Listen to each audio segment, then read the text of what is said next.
how many hours a day you waste or how many hours a week you waste. And the classic answer is something like 4 to 6 hours a day.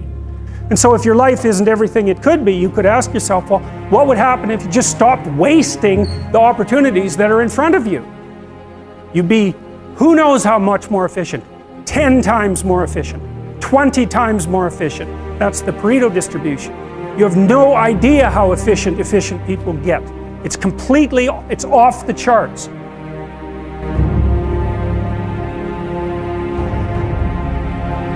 Well, and if we all got our act together collectively and stopped making things worse, because that's another thing people do all the time, not only do they not do what they should to make things better, they actively attempt to make things worse because they're spiteful or resentful or arrogant or deceitful or homicidal or genocidal or all of those things all bundled together in an absolutely pathological package.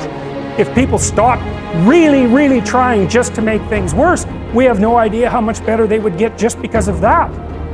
So there's this weird dynamic that's part of the existential system of ideas between human vulnerability, social judgment, both of which are major causes of suffering, and the failure of individuals to adopt the responsibility that they know they should adopt.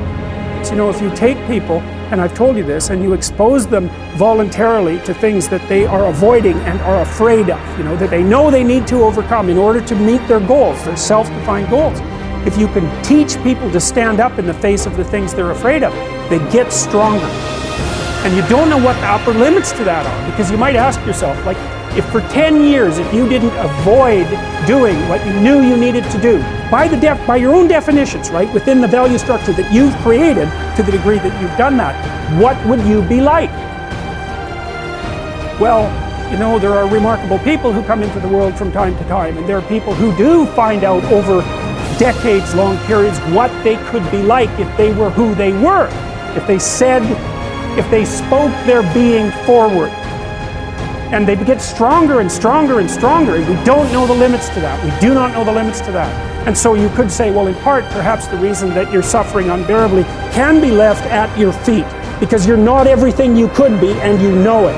And of course, that's a terrible thing to admit, and it's a terrible thing to consider, but there's real promise in it, right? Because it means that perhaps there's another way that you could look at the world, and another way that you could act in the world, so what it would reflect back to you would be much better than what it reflects back to you now.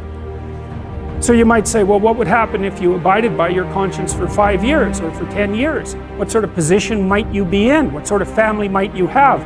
What sort of relationship might you be able to forge? And you could be bloody sure that a relationship that's forged on the basis of who you actually are is going to be a lot stronger and more welcome than one that's forged on the basis of who you aren't. And it's a great basis upon which to bring children into the world, for example, because you can have an actual relationship with them instead of torturing them half to death, which is what happens in a tremendously large minority of cases. Because it isn't merely that your fate depends on whether or not you get your act together and to what degree you decide that you're going to live out your own genuine being. It isn't only your fate, it's the fate of everyone that you're networked with. And so, you know, you think, well, there's 7 billion people in the world, and who are you? You're just one little dust mote among that 7 billion, and so it really doesn't matter what you do or don't do, but that's simply not the case. It's the wrong model, because you're at the center of a network. You're a node in a network. Of course, that's even more true now that we have social media. You'll know 1,000 people, at least over the course of your life, and they'll know 1,000 people each, and that puts you one person away from 1 million, and 2 persons away from 1 billion. And so that's how you're connected, and the things you do, they're like dropping a stone in a pond.